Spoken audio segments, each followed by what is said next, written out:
Ready হয়ে গেছি একেবারে। তো যাচ্ছি কোথায়?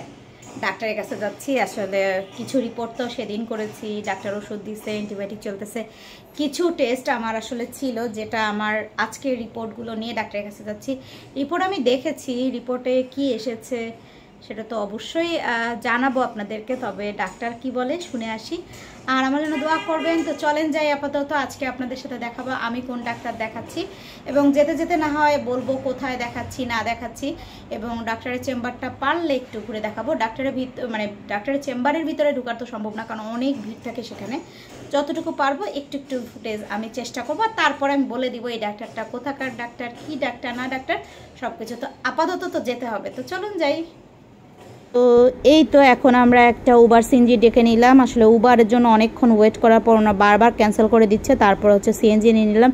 আর এই রোডে যে এত জ্যাম, আর বসুন্ধরার অ্যাপোলোর গেট যেহেতু বন্ধ, কাজ চলছে, আর এদিকে তো মেইন গেটেও বন্ধ, সুতরাং আমাদের যেতে হচ্ছে বিশ্ব রোড দিয়ে। তো বিশ্ব রোড দিয়ে বনানী দিয়ে তারপর যেতে যেতে অনেকটা সময় লাগবে, আর প্রায় 2.5 ঘন্টার মতো লেগেছে। আর এখানে আস্তে আস্তে বৃষ্টি শুরু হয়ে গেল, তো বৃষ্টির মধ্যে আমরা আস্তে আস্তে যাচ্ছি। সিএনজিটা আমাদের একটু আগে নামিয়ে দিয়েছিল, রাস্তাটা ভুল করেছে। তো আমরা বললাম ঠিক আছে, সমস্যা নাই, আমরা হেঁটেই চলে যাই। তো হেঁটে যেতে যেতে সামনে যাচ্ছিলাম। এই জায়গাটা হচ্ছে মৌচাকের পিছনে, এটা কালী মন্দির বললেই ওনারা চেনে। আর এখানে এই ডাক্তারটা অনেক ফেমাস, ডক্টর রওশনারা। উনি হচ্ছে গাইনি ডাক্তার, এবং আমি আসলে বুঝতে পারছিলাম না প্রথমে কোন ডাক্তার দেখাবো। তো এই ডাক্তার দিয়ে শুরু করলাম, কারণ আমার অনেকগুলো ডাক্তার দেখাতে হবে। তো এখানে যে কাউকে বললেই চেম্বারটা দেখিয়ে দিবে। উনি অনেক অভিজ্ঞ এবং অনেক বছর ধরে যেহেতু এই পেশার সাথে আছেন, তাহলে উনি অনেক ভালোই জানে। আর ঢুকতেই তো দেখেন কত ভিড়, যেমন ভিড় বাহিরে তেমন ভিড় হচ্ছে ভিতরে। ডাক্তারের ওখানে অপেক্ষা করলাম, আপনাদের ভাইয়া তো বাইরে বসেছিল, আর আমিও ভিতরে গিয়ে আমার যত ফর্মালিটিস আছে সে ফর্মালিটিসগুলো সব শেষ করে আমরা চলে যাব এখন। আমার খুব বেশিক্ষণ সময় লাগেনি। তো এই তো আমি একটু দেখিয়ে দিচ্ছি, প্রফেসর ডক্টর রওশনারা বেগম।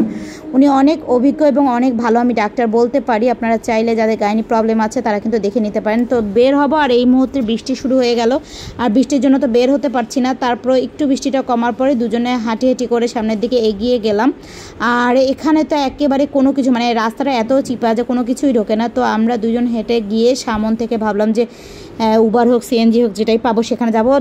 রাস্তাটা একদম ব্যাকওয়ার্ড, এবং এখানে তো নিজেদের গাড়ি নিয়ে যাওয়া সম্ভবই না, কারণ একদম 3টা রাস্তার মাথা এক সাইডে, আর রাখার কোনো স্পেস নাই। তাই আমি বলবো যদি ডক্টরের কাছে যেতে চান তাহলে অবশ্যই এখানে সিএনজি নিয়েই যেতে ভালো হয়, কারণ ওখানে গাড়ি রাখার আসলে খুব একটা স্পেস পাওয়া যাবে না। তো আমরা এখানে এই যে মন্দিরটা আমি স্লো করে দেখিয়ে দিচ্ছি, এখানে এসে আপনারা মন্দিরের গেটের অপোজিট রাস্তাটা ধরে গেলেই কিন্তু ডক্টরের চেম্বারটা, সামনে যে কাউকে বললে দেখিয়ে দিবে। তারপর আর কি, তারপর একটু সামনে চলে আসলাম, আর চলে আসার পরে অনেক কষ্ট করে একটা সিএনজি পেলাম।